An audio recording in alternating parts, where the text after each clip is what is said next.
Hello everyone, welcome to the National Forages Week. So this week we're going to be celebrating forages and forage systems. So my name is Lilian Silva, I'm the forage specialist for Clemson University.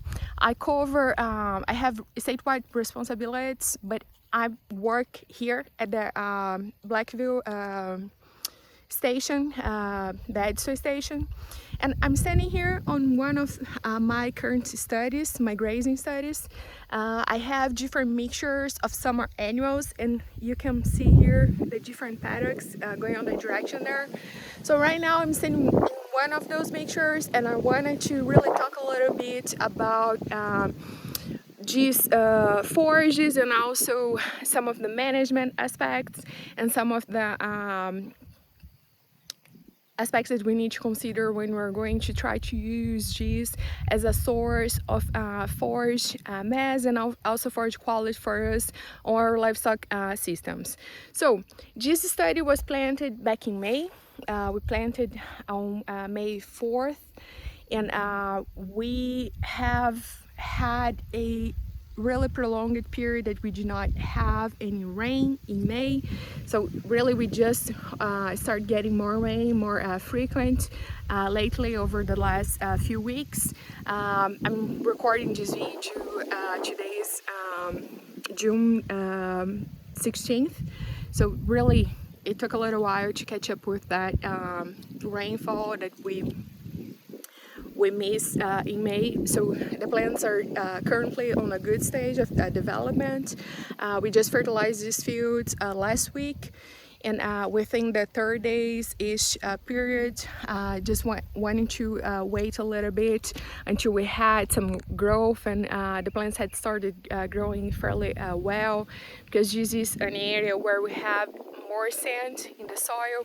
So the reason was just I wanted to make sure that when we put that fertilizer down, we already had the plants on a certain height, and also they were going to have some water coming through, some rainfall.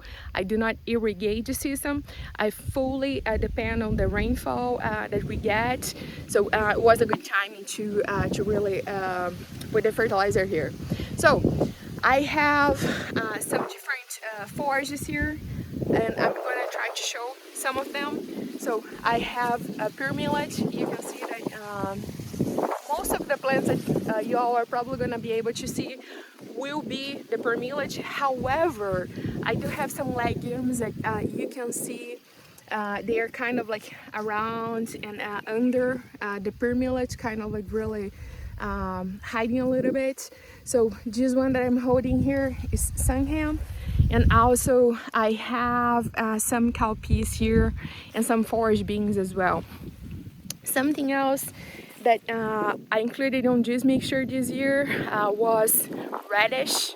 So for those of you that are not as familiar with radish, there's some right here. And I'm going to have some pictures to get a better close-up on them. But so these are options for a quicker grazing, either on the cool season, or you can still plant during the spring to have that the forage, the radish coming up faster and really having a quick something for the animals to graze. We had them coming really well here.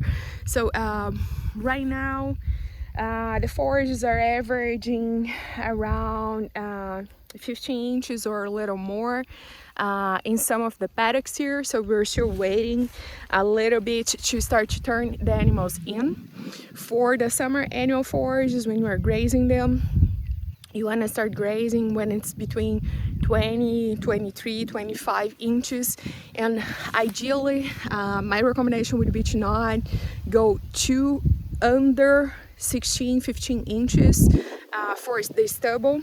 So what I mean is when you should move your animals out of those areas, just because this will allow the plants that we have, at least that I have here on this mixture, to still conserve those growing points that they have on each plant for the regrowth after we move the animals out.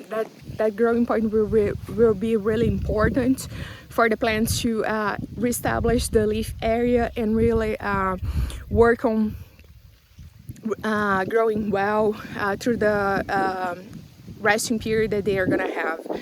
So this is a rotational system. We will be rotating animals throughout here, throughout the whole summer months. And I'll be providing some updates. So if you wanna keep up with what is happening here in terms of forages and livestock research, and also on this particular study, keep up with the posts that we're gonna be having on this page, and really make sure that you see if you're more interested in learning more about this. Just reach out to your local extension agent to discuss possibilities that you could have on your forage systems for next year.